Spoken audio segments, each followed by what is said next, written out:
Hockey friends and families around the world, welcome to another episode of Our Kids Play Hockey. My name is Lee Elias, and I'm joined by my two very good friends, Christie Burns and Mike Benelli, on what's going to be another fantabulous episode for you, parents, coaches, and players out there. Today's topic is one that is near and dear to my heart. It's also near and dear to Christie's heart and Mike's heart, and it's creating coachable kids. Now, before we jump into this, let's talk about what it means to be coachable. And I want you to think about this at home. What do you think about when you hear, oh, my kid needs to be coachable? Because there's a lot of misconceptions about what it actually means to be coachable, all right? The common definition of this is usually the kid listens, the coach talks, and that's it.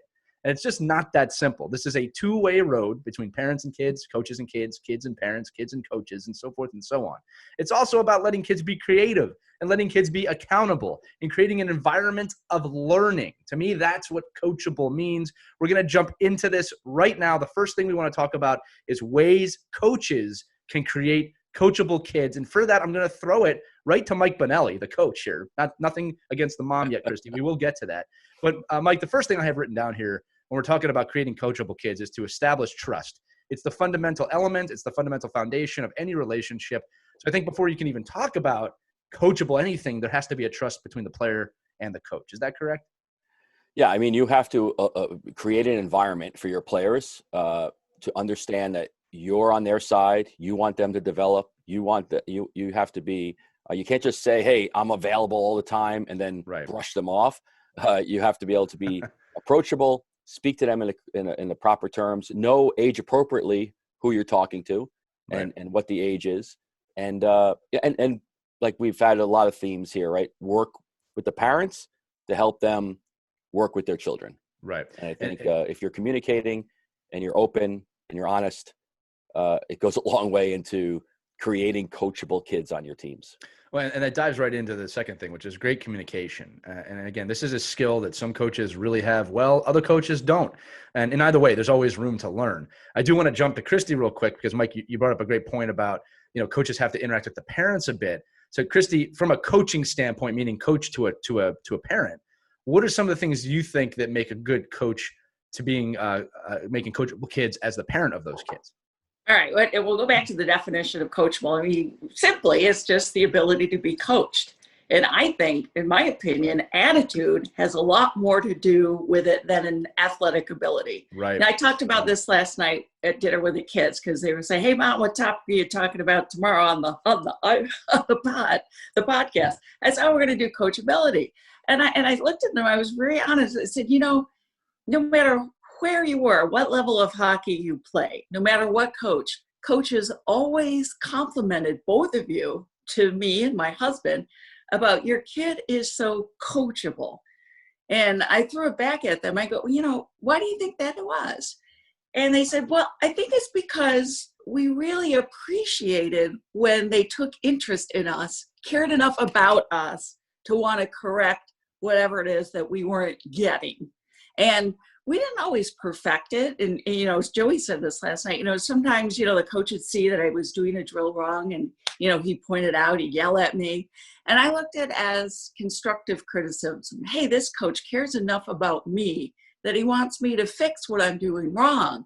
And because I didn't always get it right. I didn't always perfect it, but I tried. Because I think that's why the coaches always said to you, hey, your kid is so coachable, because he tried. He had that willingness and the acceptance. He was okay if you told him what he was doing wrong.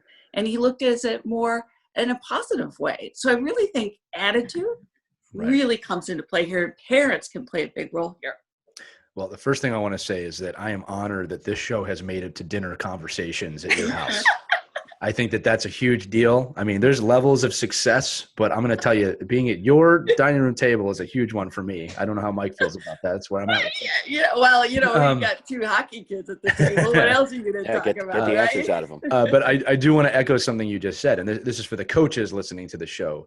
You said that your kids felt that they cared about them. Yeah. And that's a tricky thing sometimes, because in my experience, most coaches, and I'm giving benefit of the doubt here a little bit, but most coaches do care about the kids they're coaching. You don't make it long in coaching if you don't actually care at the youth levels, all right? The pro levels, it's a little bit different because players become assets in a lot of ways. But in the youth level, you have to care. And I think that learning as a coach how to show that, because sometimes coaches do care, but they have a hard time showing that, right? And this is why it's so important to learn different ways to coach different people. Again, in my experience, and Mike, I want you to tell the experience of coaching a little bit older kids too. Remember, I'm coaching Adams, I'm coaching Mites, right? And it's funny because we have these two brothers on the team they're very disruptive of practice. They have a hard time sitting still and a hard time listening. And it really frustrated me. And my mindset didn't go to like, oh, I hate these kids, I need them off the ice. It's okay, what do I need to do? What solutions do I need to find to help these kids learn? Because at Adam level, Mite level, you got to learn, right? You got to learn to skate, the basic fundamentals. So I remember that actually their father came up to me because they could see that I was struggling a little bit in terms of just getting them focused. And he said to me, what do we need to do? Which was, by the way, parents, the greatest thing he could have done, because now I can work with him and I don't have to worry about, okay, if I punish this kid or I do this or how I punish them, is it gonna affect? So we talked, they're excited. We learned that we had to split the brothers up, how to speak to them, and it turned into a wonderful environment. And these two kids are really fun to be around now. But I remember that initial being frustrated, and I said, I have to learn a different way to coach these kids. That's my job as the coach, right? When you get older and testosterone or hormones come into it, Mike, that changes the whole game, right? I haven't quite reached the coaching age yet with the kids where they're talking back to me too much. I have dealt with that in pro hockey. Again, it's totally different monster. But tell me a little bit about the youth, tweens, coming of age kids, and how you deal with that kind of pushback as a coach. Yeah, I mean, well, and it's certainly a little different too as a parent and a coach, and as a 23-year-old coach. I mean, because like even me, I'm still not used to the eye rolls and like the like, oh God, this guy's here he goes again. And you How about the pouting? And the pouting, and you have to, and that's my own kid. So I think you really have to see what age you're working with. Right. When I work with other coaches, my biggest thing is learn, and we all have to learn this, right? That everybody can be communicated to differently, and you can approach kids differently. I mean, I remember one 8U kid I was working with, and I used to come in and I'd be standing, over the kids, and I'm on the ice, and I try to have a lot of energy. Like I'm out there, and I'm like, we gotta get going, everybody get, move to the corner, skate. And this girl just every time she came to my station, crying, just a river of tears right off the ice. And it was the same kind of experience. Parent came to me. I'm like, listen, we're trying to, I don't understand what's going on. Am I saying something wrong? Am I afraid? She goes, no, she's just, you're almost overbearing. Like you're too much energy for her. And I had to learn that when she came into the station, that's really where that ability to take a knee, you don't have to yell and scream, just find a way to communicate with the kids. And then that they're looking at you. Right. You're looking at them. There's communication going on. But each age group that we work with, again, I'm working with 14U players right now, gaining their attention. The old saying, right? Nobody cares how much you know until they know how much you care. Right. So you can have all the greatest things in the world out there, but if they don't know that you care about them and you're not communicating with them prior to just being on the ice, one of the big things about communication is you can't just say, okay, we're on the ice and communicating. The ice session ends as Zamboni leaves and you don't speak to anyone. You have to have that. You have to build that rapport and that trust with your kids throughout the season. And we're talking about a lot of the foundations that create coachable environments, I think, right now, which is from a coaching standpoint, something that's very, very important. It's funny. We have another kid on the team. Again, dealing with youth is totally different to me. It's easy for me to forget. I'm a towering, loud, dominant individual to a lot of these kids. Mike, as you just said, I have to put myself in their position. That's why, again, we're going to talk about this later in the show. We're going to go over several tips and tactics to make or traits of coachable kids. But, I had a kid one time he was swinging his stick like a tomahawk, right? It was getting dangerous. So I said, actually very calmly, I said, I won't say his name, but I said, hey, buddy, come over here. I said, look, this is the penalty box, okay? And I had him sit down in the penalty box. It was very calm. I said, this is why you're sitting here, because you can't do that. And he started crying in the penalty box. And I felt horrible. I was like, no. Now, what's funny is I had him come out. I said, listen, you understand why you were in the penalty box, right? And he said, yes. And his dad came over, and I was like, oh, no.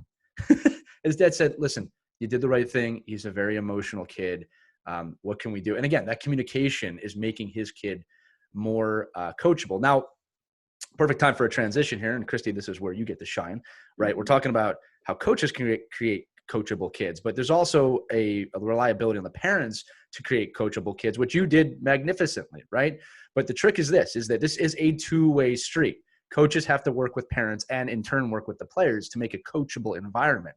So I think that when it comes to parenting, there's a few things I have written down here, Christie, that I want you to comment on and add your own. One is teaching your kids not to fear failing. And this is a big problem that I see, not just in sports, but in life in general, is that there's a massive fear of failing. And, the first rule I teach kids, whenever I teach anyone to skate or at a youth level, I say the first rule of hockey is it's okay to fall down. This is a safe environment to fail. I think that is a fundamental lesson as a parent and a coach to teach kids, to make them coachable. Because if they're not fearing failure, they are in turn going to want to learn. Do you agree with that? Absolutely. And it gets back to the attitude too. Right. You got to encourage that in your kids that it's okay to fail. That's the best way to learn, is you learn from your mistakes in hockey and in life. As you say, we're learning life lessons here. The other thing with parents is it's really important to be supportive of.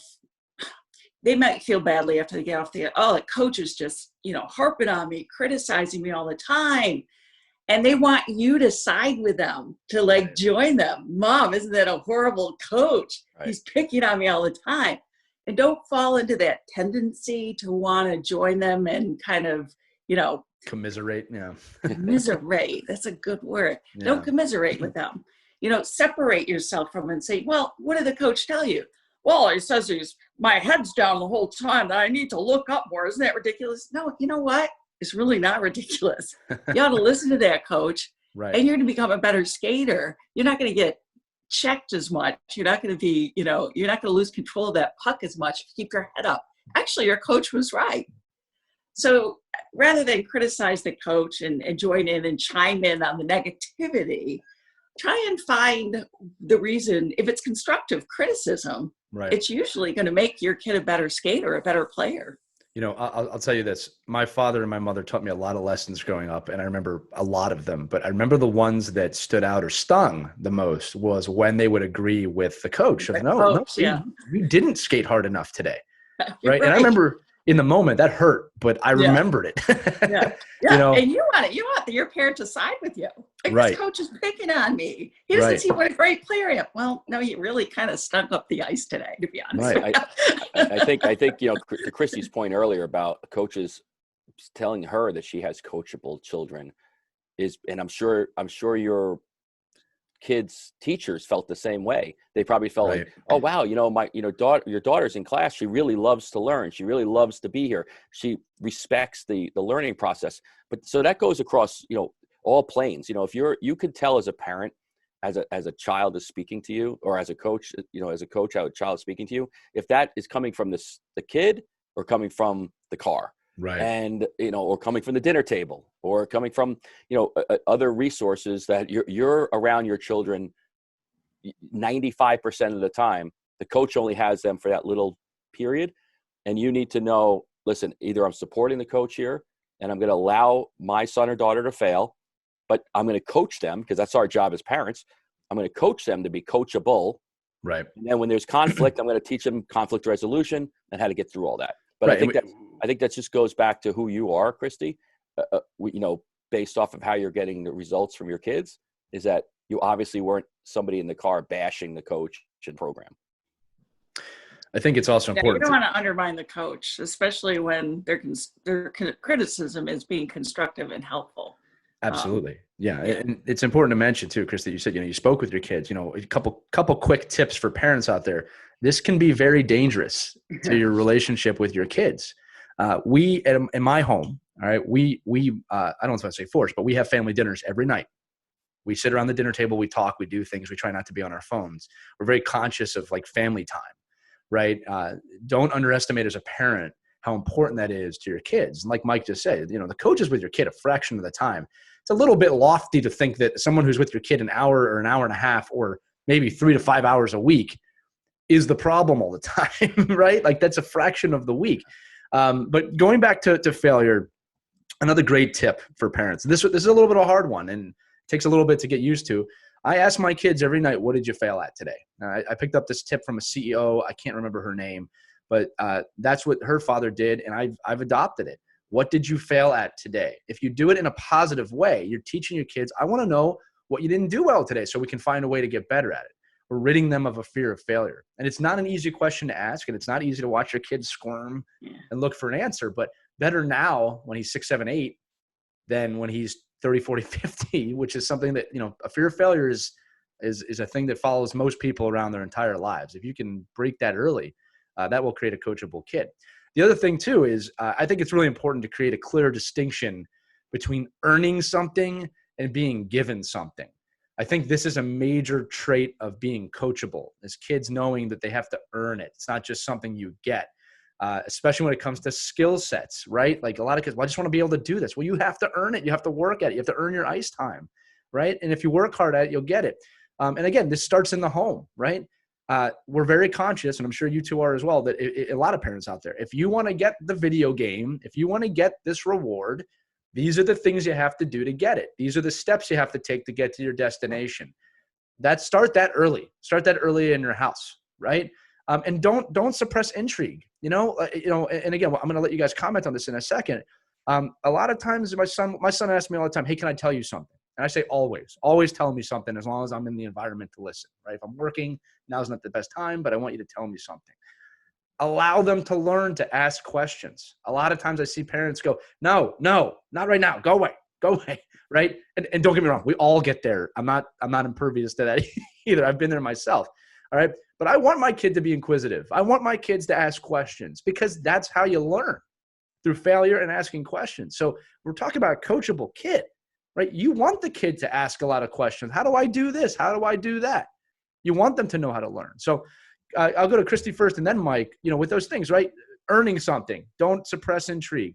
Have a learning environment, right? These are really important things in the home that parents can evolve in their children to make them more coachable. Right. And, it's not easy to receive criticism in any area of your life, at school, at the job, on the ice. But if you learn how to do that early in life, accept it, welcome it, figure out how to, translate that into becoming a better person, better skater, better at school. It's going to benefit you throughout your life in many areas. And I think we can all attest to that. I mean, I don't like to receive criticism. I get it all the time as a news anchor. People don't like the way my hair looks today. They don't like the outfit I wear. They don't like the I love it. But you kind of use, okay, well, maybe I didn't take as much time that I should have. Okay, I accept it. And then you kind of compartmentalize it too. I mean, what you take the elements that are important that you can learn from, and then you kind of toss the rest out, Yeah. But those are great lessons that they can learn right there on the ice at hockey. You're thinking, well, geez, isn't that coach being awfully tough on my kid? You may be looking at it through that little window of yours, but look at the bigger picture of what they're actually learning. And if you do feel that the coach has gone a little too far, talk to them about it. Right. Like that parent did to you. Explain to them, when he's in the penalty box, you needed kind of a softer approach. Most coaches are willing to listen to you if you have a gripe about that, because every kid is different. Well, coaches we want the guidance. You can't get inside their heads, but they know what's inside their heads. So share that at that age. Yeah, I should say at that age, I want the guidance because I don't know these kids. As they get a little older, I would like a little less guidance as they get older because the kids have to be able to communicate. Of course. But yeah, absolutely, 100%. And Christie, I want to again echo this thought. This is not so much coachable, but to create coachable environments, you have to communicate, right? So parents and coaches, there's a correct way to do it. We just did a show about the 24-hour rule. That still absolutely plays into effect before you do anything. But creating that environment where you can speak, help your kid, it's a lot better than yelling at the coach. You don't know anything about this. You don't know how my kid operates. You're a horrible coach. You think that's going to create a great environment for anyone? You think your kid's going to want to come to practice when he's thinking about that? So again, a lot of this is on the parents too. And then Mike, before we jump to the next topic, I wanted to get your thoughts on this too about, as a coach, I love it when a kid asks me questions. When I was a skills development coach, I loved when a player came to me and said, hey, can you help me work on X, Y, Z, no matter how minute it was. or how much time I had. I loved that as a coach. That's what I want to see. Right. So, but you have to give those avenues for kids to go down, right? So as a coach, that communication obviously is key, but how are you communicating? I do a lot of video. I do a lot of sending kids little notes. Hey, last week I really loved what you did here. Keep trying that. Little things you can do as a coach when the kid makes a mistake and they come back to the bench. You can't just sit them for four periods. I have to understand. You say, get right back out there. Try it again. That was, if you would have done this 2 seconds quicker, it would have been a great play. But having that, you can say there's open communication, but then you have to actually live it. And you have to allow players and find the time. And parents need to do this too. Like one of the things, like I think, I bring to my kids is sometimes, and as a coach, I'm like, well, how is that coach allowing you to do that? Or why aren't they saying something to you? Or they should, you've really messed up here. You should be, and they're like, oh, well, I like the way that coach is dealing with me, because every coach gets to have an opportunity to deal with even the same kid in different sports and different avenues in a different way. And sometimes the kids are going to find, and you're going to find as a parent, wow, that coach really connected with my child. This coach didn't. And it's because of the way that communication went. And did it go two ways, one way, no way? And, and I think that's as a parent, you want to be able to coach your child to understand how different coaches communicate as well. Yeah, I'll say this. I think this is fair. There's no right way. There's so many ways, but there is a wrong way. I can say that, right? You know what I mean by that? Because everybody's coached a little bit differently. And we're not talking about being soft or hard on a kid. It's that every kid needs to be coached a certain way to become coachable. That's definitely going to transition us into the kind of largest one, which is ways players can become coachable, right? Because, again, this is not just a one-way road where it's a kid is automatically coachable because the coach is really good. Kids need to become coachable. So this last section is more or less tips that if you're a player, you can listen to, but if you're a parent or a coach, you can share this. You can share this with your team. You can share this with your players, because communication is inevitably ultimately important in any environment. If you want to create a coachable learning environment, you have to establish it. I was going to tell a story for this section to start.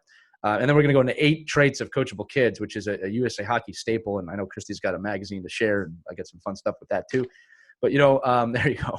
I was a kid I was very coachable in some environments and not coachable in other environments. So as many of you could probably guess, I talked a lot. I was very energetic as a kid. I was also very opinionated. And if I wanted something, I wanted something, right? How many of you have heard something like that? And what I mean by that is I wasn't spoiled, but I usually didn't stand down. If I felt something, I was going to pursue it. The coaches that really stood out to me were the ones that took the time to sit me down and say, "Look, Lee, I know you want this, all right, but let me explain to you how this works and why it works this way." And I still might have been headstrong, but they were patient with me in that environment, okay? The reason I'm bringing this up is because I needed to learn how to do that, and those coaches provided that for me, because I was not always, and I blame myself, I was not always the most coachable kid. There were environments where I would get very emotional and very headstrong, and I knew what I was doing was right, and I didn't understand the decisions they were making. And if a coach didn't like that and they just kind of butted heads with me, it didn't help, right? And again, some of that's on me, but some of it's on my coaching staffs at those times. I remember thinking that person didn't know how to coach my attitude. Half on me, half on them, in my opinion. I'm taking the accountability. I hope that's coming across.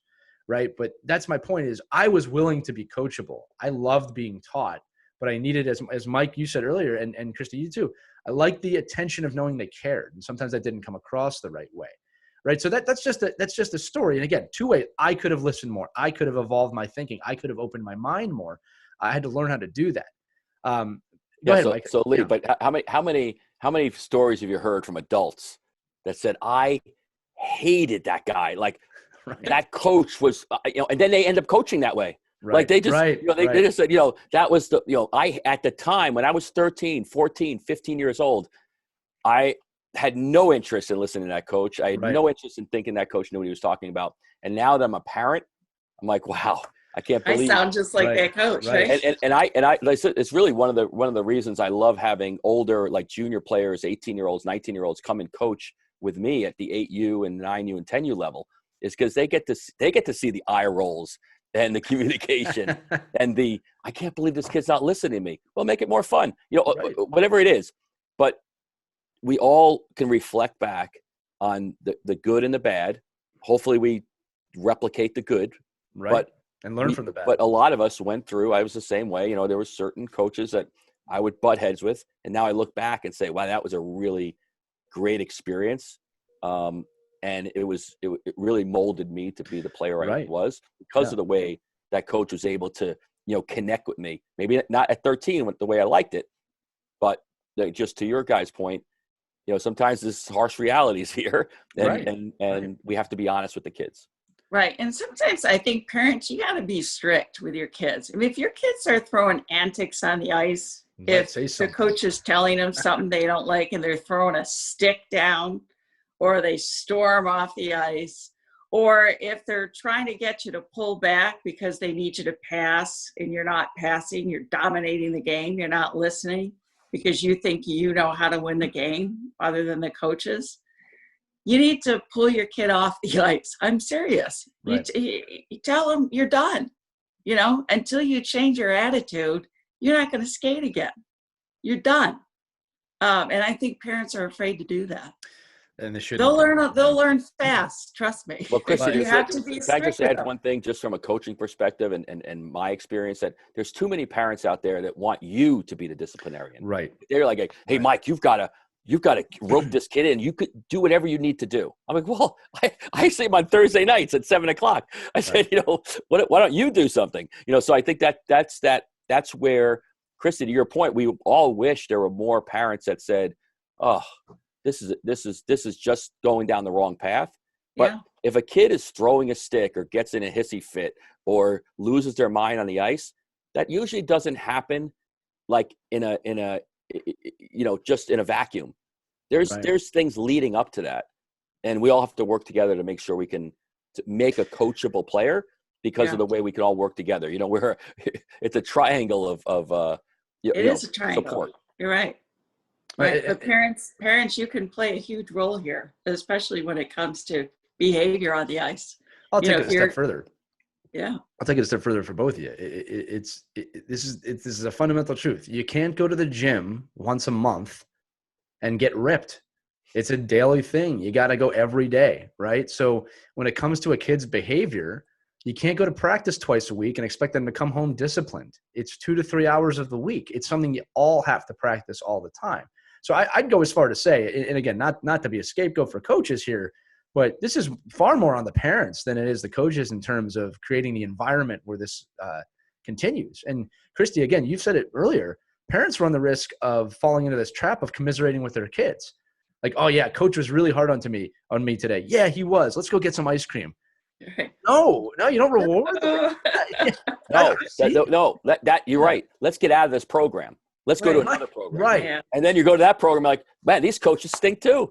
Where you're going. And I saw that all the time. Like even me from a small area where I was having the same kids that coached lacrosse, soccer, baseball. And I would always get a lot of remarks that, well, how come the kids are so, disciplined and listen to you on the field in lacrosse and in soccer, they pretty much run the show.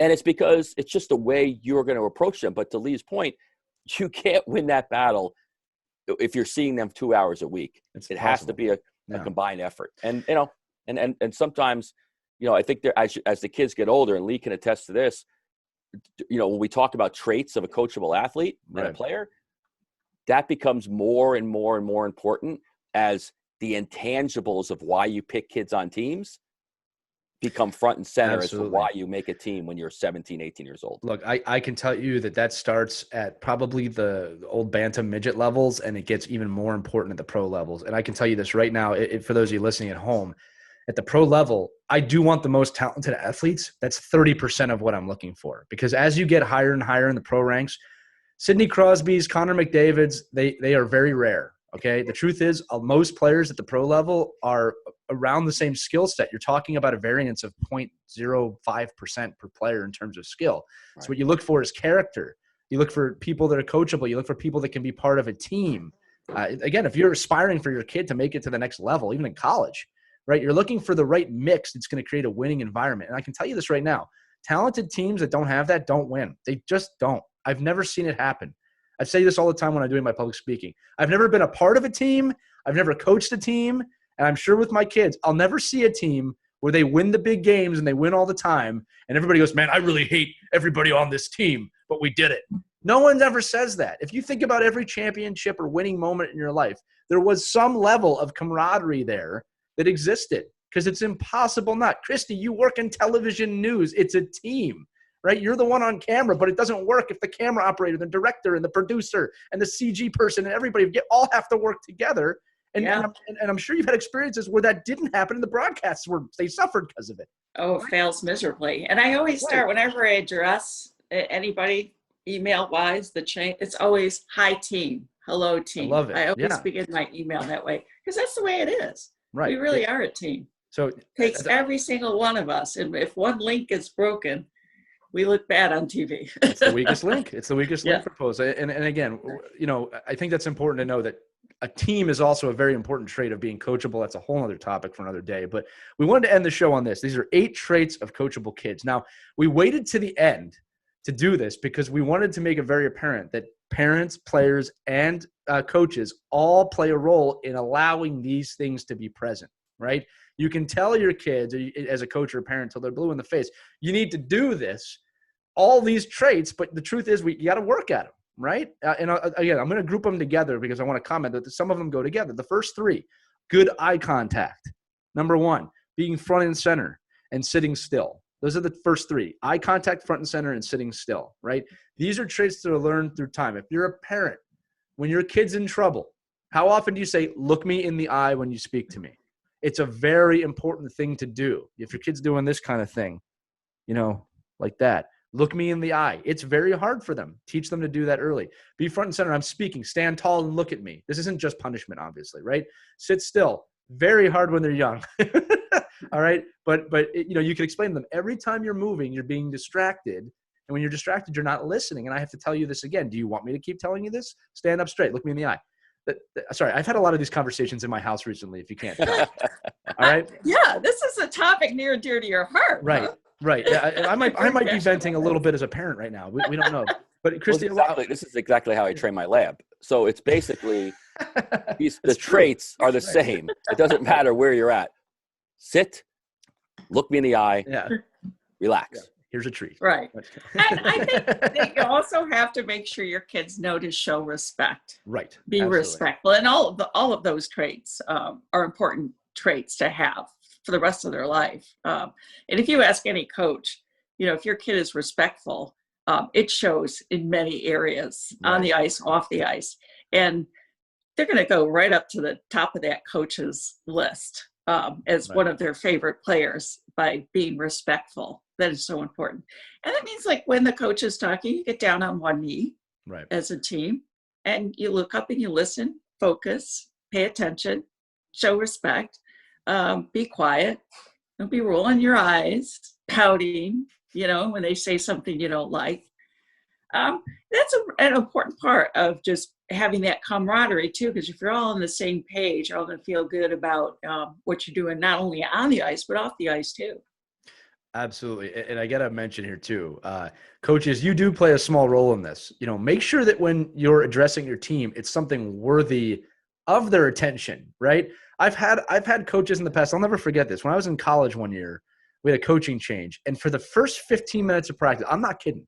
The first 15 minutes of practice, the coach would tell us about his day and how hard it is out there and how tough real life is. And again, I understood kind of where he was coming from. He was trying to prepare us a little bit. I didn't care when I was 19 years old. I wanted to practice. I wanted to play. I wanted to enjoy college life, right? I don't care about how hard it is out there. That wasn't a message that was conducive to the practice, right? And it always failed miserably. None of us wanted to hear it, right? So what did we start doing? We started looking around.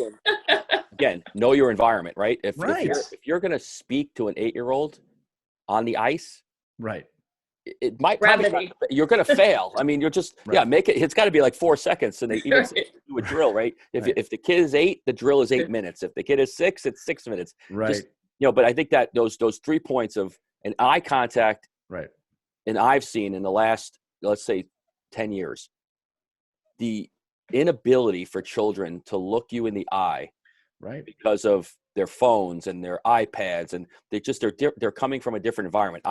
I don't think I ever was able or allowed to meet somebody without looking in the eye, shaking their hand, like a real shake, and then, getting that response back that, okay, we're connected. Right. And, maybe we're fist bumping now, but you have to establish that contact.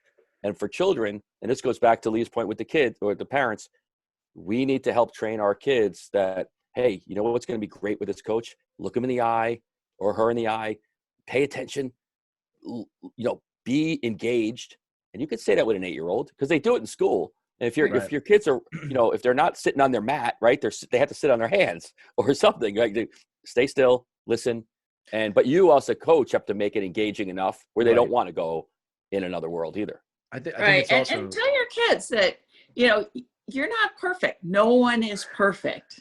And back to what Lee was saying, it's okay to fail. And if this coach is telling you to get better at something, it's just because he cares enough to push you. Right. Well, and Christie, it's a great point too, is I think something else you can say to your kids is to remind them, like, look, how lucky are we this person's volunteering their time, right? This person works at, again, you don't have to go into the life, but like, we're lucky this person wants to teach you. How exciting is that? And remember, my son, I'm not the head coach on this team, right? My son loves the head coach, and I'm there. I'm on the ice, and I'm his dad. He knows who I am. I'm an authority figure. He knows what I've done in the game. He loves his coach. We wanted that environment, right? I'm not the only person out here, right? So at those three, eye contact, front and center, sitting still, very important, start at an early age. The next two work together, again, which is asking questions and asking for advice. This goes back to something we said about being inquisitive as a kid. Kids, players, don't ever be afraid to ask a coach a question and ask for advice. That is literally why we're there, right? Mike, I'm going to turn to you on this one. That's literally why we're there. I love when a kid wants to learn. You want to talk about coachable? If you're coming to me with a question that I can help you with, you're very coachable to me at that point, right, Mike? Yeah, coaches, don't stifle that. Don't dismiss a player that wants to ask questions. Don't dismiss a player that feels that maybe there's a different way. Right? Because we have to, the old story of Bill Parcells, right? Working with his teams, and Lawrence Taylor always never doing the scheme and the formation that he wanted. And every time he's like, but he goes, well, I'm still winning here. I keep sacking quarterbacks. He goes, okay, well, maybe we have to change the scheme then because of this individual person. If you have players, especially at the teenage levels, but even the little kids, if you see a player, I was joking around in a coaching clinic the other night that sometimes we'll do a drill, and the kids, because I didn't explain it properly, will go out and do something completely different, but it looks good. I'm like, well, actually, that's pretty good. So let it go. Let's not. Exactly. It's not about you. Yeah, you got. They're actually this kid out thought the drill a little bit because he's like. So allow players to be inquisitive. You've got to allow them to open up the door to talk. But you have to do that as a coach. You have to make sure, you have to be able to make sure there's a way for that player to communicate with you. Right. Don't dismiss them, and genuinely take it in, and then respond to it. And don't underestimate creativity, right? For any age group. One of the things that the higher levels we do is, and this is an understanding. And Mike, you just alluded to this. It's not my way or the highway. That coaching style rarely works. The way we did it when we were coaching was that, listen, we have these constructs. We have these rules. This is the system we want to play. This is how we want to play a forecheck, right? This is where we want our team to be. But I want you to be creative within that system, right? If you find a better way of doing something with that system, tell me about it. The players loved that because then they weren't playing under fear of messing up all the time, right? This works in different ways at every age group. Mike, you just said it at the youth level. The kids found a new way to do a drill, right? That's great news. Yeah, they screwed it up. Right. But I was like, wow, that's pretty good. I like it. You didn't blow the whistle. You didn't say, stop that. That's not what I said to do. Blah, blah, blah, blah, blah. Like, what are you doing? You open your mind up to those types of creative things, right? But I would have. 20 years ago, I would have. Right. It's a great point. Listen, there's a great saying I always use when I'm teaching coaches. It's good coaches think they know everything. Great coaches know they know nothing. Right. And the more you coach, the more you realize there is no way to do it. There's aspects of it that you can rely on. Right. I was really proud of my kid. I'm going to gush here for a little bit. But my son came up to me the other day and he says, Daddy. I said, yeah. He's like, I have a drill that I'd like the team to do today. Right. So I didn't say, no, you're not the coach. I said, okay, tell me the drill. And he came up with a very simple but very doable drill that made sense in everything that we were doing. It was a little bit of a change from a drill that I was doing. I said, you know what, Logan, we're going to do this drill today because you came up with it. I didn't brag to the team like my son came up with this drill. No, I just added the drill into practice. The team did it. He felt completely, justified. It's like, hey, man, I coached today. You know what I mean? I don't know where he's getting the mindset that maybe I want to be a coach one day. I don't know where he would be getting that from, right? But like, I didn't stifle that, right? Now, to be fair, if it was a bad idea or it wasn't great, I'd say, well, let's sit down and work on it. Maybe we can figure something out. I want you to be creative. The fact that my 6-year-old, and I am gushing here, parents, I'm not trying to hide that. It's promising to me that he's thinking of new drills to do because I'm excited to see how that will manifest itself later in his life, not just in hockey, right? Because he's being creative thinking to learn something. That's pretty cool to see, right? And I can hear people saying, just wait till he's a teenager and he hates you, right? He might, right? But maybe he'll have a life skill there they didn't have before, right? So, Christie, did you want to add on this before I keep moving? It just reminded me of this one.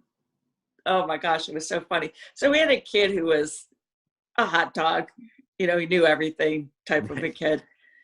It was terrible at practice and tried to lead all the practices and had a lot of antics. And the coach was so fed up with him. He says, okay, you know what, Brian, you're going to lead the drill. You're going to coach today.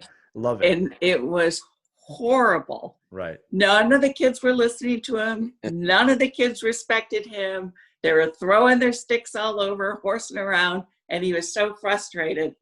So he got a little taste of his own medicine. Boy, that was a good lesson for him. You should write a book about that, Christie. That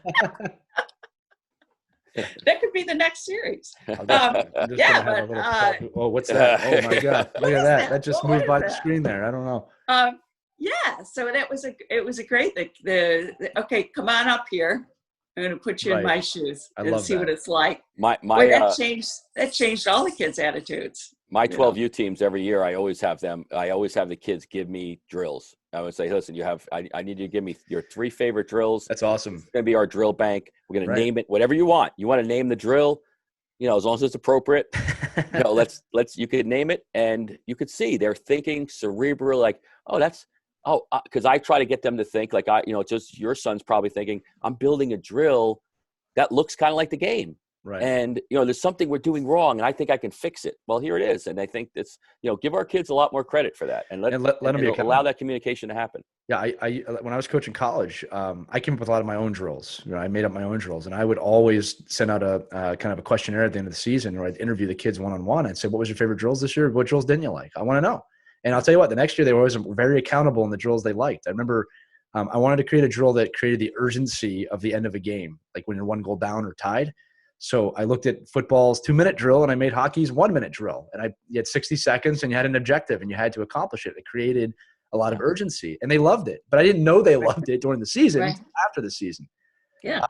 I think it's great when coaches give the kids some responsibility. You have to. Hey, I want to hear your input. I want to hear what you think. What can we do better? And and a lot of times the kids can get really creative, and then they feel some ownership too. And that helps build their coachability. I'll tell you a fundamental. I get what you're talking about, Coach. Yeah, right. It makes a difference. Yeah. I will tell you a fundamental thing that a lot of coaches forget, and I get it. I do get this to a point, but this is something that coaches always, in my mind, need to be reminded of. We don't play the games. The kids play the games. And trust me, when I was younger, that was really, really hard because I was still young and athletic and I could get out there, right? We don't play. You have to create the environment for them where they're going to be able to do that in the game. Be accountable. Like you just said, Christie, think outside the box. Find new ways to do things and don't fear failure. We're going to get into the final few here, okay? Group of 2 here. The next 2. So just to review, eye contact, front and center, sitting still, asking questions, asking for advice. The next 2, leadership and being a good teammate. I've got a great tip for coaches here. Great tip. Do not enable the most skilled player on the team. Enable the hardest worker on your team. Hopefully the skilled player is the hardest worker, to be fair. But when you enable an uncoachable kid or a hot dog, Christie, as you just said, when you enable that kid, you're telling the rest of the team that that's your bar for success. So enable the hardest worker on your team. That's a leader, right? Being a good teammate. Enable those kids at practice because it lets everybody know this is the standard that I judge our team on. It's not just skill. Doesn't mean you don't reward skill, okay? But you don't enable the snotty kid with all the skill. You're going to have a hard time with that, right? So being a good leader, explaining to kids what leadership is. Leadership is not always having a C on your chest. It's not always having an A on your chest. And being the leader, leadership and being a good teammate go hand in hand for me, right? Because you can't be a good leader if you don't have anybody to lead, right? Lead from the front, lead by example. It's one of the greatest traits that's undersold in the game. Christie, I'll start with you on this one because I think both your kids are leaders, right? And they're both great teammates. How important are these traits for being coachable? They're everything. They make such a difference. Right. And it can be infectious too. Absolutely. Which can bring a team that may be struggling during the season to keep them all together. Right. And that's so important because it's easy to dissent when you're failing and you're losing and things aren't going your way. But if you got that core that's always positive, that can always kind of, keep pushing and keep saying, hey, let's not look at that. Let's look at what we've accomplished so far, where we've come, because you're always going to improve. Right. During the season. And I need to look at those improvements. It could be just a case of you're playing teams that are a lot harder as you go on in the season. You're not winning as much. But hey, you're playing tougher teams and you're holding your own, Right. That's pretty good. So you always got to look at where you've come along. And a lot of times the kids with those positive attitudes are the ones that are going to help you make it through and help your kids see the value in playing together as a team. Right. Also, I just wanted to plug, don't forget my article. Yes. There you go. January 2020. This was how to be a coachable kid. Lots of great tips there. So time. if you look back to, better time before yes, January 2020, which was 600 years ago. When that happened. Mike, I want to throw this to you too. And I want to ask you this as a coach, right? I brought up captaincy and letters on a jersey, right? And I want to know, what is your process for doing that? Because there's a lot of different processes. Sometimes it's the coach's kid. Sometimes it's the most talented player on the team. Sometimes it's seniority. I've been on teams where the C and the A's move around. Different kids wear them. They spread the responsibility. When it comes to leadership, especially in hockey, because hockey's a sport where those letters probably have a little more significance than maybe other sports. How do you approach that as a coach? Yeah, so I've evolved. So I think I've got evolved from, hey, this is the best kid. He's the captain, obviously, and put him on. Let's get him to see. Let's get him their responsibility. We're not talking. I'm talking pretty much 16U. Younger Right. kid that are getting driven to the practices or games by their parents. They have no control over a lot of their environment, and the idea that our job, I think, in my opinion, of working with these youth players is to empower all of these players to learn how to be leaders. Right. We can help teach that. So I think not giving a C or an A, but really providing the attributes of what we look for in leadership, and then being able to give kids different leadership roles at different times in the season, and letting them and then really, like to your point earlier, point that out, bring that out, say, hey, that was a great leadership thing. Like I've had goalies that I've had in the last couple of years, I've tended, like with our goaltenders, splitting games, or even last year I had kids changing on the fly, high-fiving each other in between shifts. I mean, being a good, accountable teammate you don't need to wear a C, you don't need to wear an A, but you do need leadership, right? And I think you can empower it as a coach to drag that out of kids. And also, one of the things I like about doing other activities with your players, and not just ice hockey, is you get to have players be able to be a leader in different environments. And we take the kids out for a hike, up a mountain, and maybe he's not the best player, but he's maybe a smarter kid. Like, oh, let's go up this trail and find this way to go. And this is a better way to do this. And all of a sudden the kid's like, oh, that's cool. Let's follow Johnny. And I think that enables other kids to be leaders too. So I think once you say to a 12-year-old, he's our leader, he's our captain, I'm not a big fan of that. I understand people like to do it. I just like to see our ability as coaches to develop 15, 16, 17 players to become leaders and really follow up on those attributes that they have to do that. Right. Right. And go ahead, Christy. I got a show and tell. So Sophia Yeah. won this award when she was in high school. They give awards at the end of the year. And it made me so proud. I'm going to read you what it says. It's all about everything we talked about. It's like what you hope and dream for your kid. A player who demonstrates great character in all aspects of her life, whether it be leading by example, showing the willingness to compete at a high level, staying physically fit, or always showing great sportsmanship. This person understands that team and community come before the individual. A humble person who would always bring honor to the program she's involved in. I love that.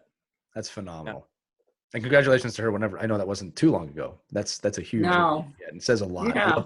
I love that they wrote it on the award too, what it is. Yeah. What right? it means. Right. And that's this is, folks, that's what it's all about. Now, how about that? How does that make you feel as the parent? I'm going to cry. I know, right? I can see it. I'm drawing that out of you. I'm a good interviewer. I'm going to cry. Yeah. No, listen, That it's a was huge like deal. the best. Are you kidding me? Yeah. No. Yeah. Well, it's a shared award, right? Because you raised her. And again, I know she earned it, but you raised her. And right, like I said, I always share all my awards with my parents that are in that nature because nobody does it alone. And listen, one of the big keys of leadership, and kids listening, coaches listening, parents listening, tell this to your kids. One of the major things about being a great leader is knowing how to be led. At some point, all great leaders were led, right? And I think it's a trait that people need to learn, right? And then being a good teammate, right? It's part of it. Being a leader, having that C on your chest does not mean you're the guy or the girl. It means you are the leader of these people. You work for them. That's why I always say, And we'll go full circle now. That is the definition of coachability. There you go. That's a great way. I wish I could close it on that transition, but there's still one more trait left. What? Yes, there's still one more trait left. I'm going to wrap this in a minute, and I'll tell this one in a quick story form. All right. The last trait is to be early and be prepared. Now, if you've been watching the show, I don't have any problem giving doses of reality, right? But I'm going to do this one in a story. Okay. So I noticed that every practice I was telling my son, we're going to be late. We're going to be late. We got to go. We're going to be late. Get dressed. Do this. My kid's 6. This is my fault completely. It's not his fault as a parent. He's not late because of himself, his inability to get dressed. He's late because I'm not getting him up early enough to get dressed, and I'm not getting him prepared early. I'm not teaching him how to be on time. How many of you out there have kids or kids yourself or young people yourself where you're always late to something, right? It's a habitual thing, right? If you're late once in a while, that's one thing, right? But usually this is something that's taught, right? You're doing things at the last minute. So again, I take the responsibility. And I remember thinking this. We were late 3 or 4 times. But by the way, by late, I mean we were there 5 minutes or 10 minutes before when we were supposed to be there, because that's late to me, right? Late to me is not actually showing up after the practice starts, being there not at the time that I'm supposed to be. And I took it upon myself, guys. I said, listen, they're late because I'm not getting the kids up early enough. It's on me. I need to teach him how to be on time, not the other way around, right? So, but be early, be prepared. I only told that story because I'm saying this is a two-way street when it comes to your kids, right? Make sure they're awake. Make sure they're doing things. Christy or Mike, if you just want to comment on that one. Go ahead, Christy. Well, it's all about showing respect too. Right. Right. I always feel when people show up late and we have an appointment, that you are disrespecting me and that my time isn't valuable to you. It's a huge insult. So think of it that way. Right. That's short and sweet and super powerful. Mike? Yeah, and this is the bane of my existence is being late and not prepared. And it was funny, I shared a TikTok video with my 13-year-old the other day of a kid acting like his dad. Yo, is your stuff in your car? Did you forget your gloves? Did you bring your skates? And that's me. I'm like, holy crap, that is me. I'm like, hey, is everything? Are you sure you have everything? We're gonna leave. I'm pulling out of the driveway right now. If you don't have everything, I'm not coming back. And then trying to be there. And to me, I think it was because of the way I was brought up. But if you're not 10 minutes early, you're late. Right. I agree with that. So if I have practice at 6 o'clock and the coach tells me to be there at 5, I'm late if it's 4:40 or 4:50. So it's just a matter of, be early, be prepared. Christy talked about it. Forget about, how embarrassing it is to be late and holding everyone up. But if somebody is volunteering their time and going out there and working for you and jumping off the train and preparing, by the way, preparing for practice. Prepared just goes into these things. It takes hours. Right now, if you're the coach that just never is prepared and you're just winging it anyway, then it's almost like, you know, it's gonna follow you, right? So if you're always late and you just allow the kids to be late and there's no repercussions from that, you get what you sow, right? But I think be early, be prepared. That is noticeable. Coaches notice it. Other parents notice it. Recruiters notice it. And they see that you're not the kid that always has to wear the backup jersey because you forgot yours. You always have your neck guard and your mouth guard. You're prepared to play. And a coachable kid to me is that kid that starts to take that responsibility on their own. And you're right, Lee. If your 6-year-old's late every day, it's not your 6-year-old. That's on you. That's on you. And also, you know, ice time is valuable too. Right. You know, you've just got a slot of time where you can get everything done. And if you've got kids showing up late, you're not going to accomplish the mission of, you know, doing those drills that you want to practice or getting that ice time in. It's like in our Zoom world. It's in our Zoom world right now, right? That you get on it. Who's joining the call? Are you coming in now? Who just joined the call? And that's how I feel at practice. You know, I got a practice going on. All of a sudden, this kid strolls in. I'm like, wait a minute, you're not even part of the practice plan here. Yeah. You know, I already have the practices going, and you're messing. And now the whole flow, everything. Right. Up. And again, to Lee's point, if it happens here and there, there's traffic, there's this, right. But if it's habitual, then you as a coach need to say something and make sure you've established that. But that's where that triangulation of the parents coming into this and saying, you know, how can we help? Be early, be prepared, help me so the rest of the class, the rest of my team, the rest of the session can go off the way I had it planned. And I'll always do this. I'll take it a step further. This is a major life skill as well. It doesn't just limit itself to hockey. If you show up late to an interview at my business, you're not getting the job. All right. If you show up late to class, you're going to lose some points. All right. It's a habitual thing that is learned. This is a learned trait. People, parents, coaches, kids, if you're hearing me. So let's just review those all one more time. The 8 traits of coachable kids from USA Hockey: eye contact, being front and center, sitting still, asking questions, asking for advice, leadership, being a good teammate, being early, and being prepared. That is the encompassment of being coachable. And I hope we discussed on this show and this episode enough that it is a shared responsibility between coaches, players, and parents to create a coachable environment and a coachable person, right? Anything else from you two before we jump off? Yeah, don't forget the other important trait, RESPECT. You must sing the whole song now. Go. Just a little bit. We don't want a little bit. There you go. I'll do that. We don't want to lose our audience. Oh no, if they're listening to this part, we haven't lost them. That's the key. We lost them 30 minutes ago if we lost them. So that's going to do it for another great episode of Our Kids Play Hockey. For Christie Casciano-Burns and Mike Benelli, I'm Lee Elias. Make sure that you follow us wherever podcasts are heard. You can visit our website, ourkidsplayhockey.com, or you can find us on Facebook at, you guessed it, Our Kids Play Hockey. Join our group. We want to hear from you. That's where we can interact with all the parents, and you can see these live videos if you're listening to this of these podcasts. Once again, thank you so much, everybody. Have a wonderful evening, afternoon, or morning, whenever you're listening to this, and we'll talk to you next time.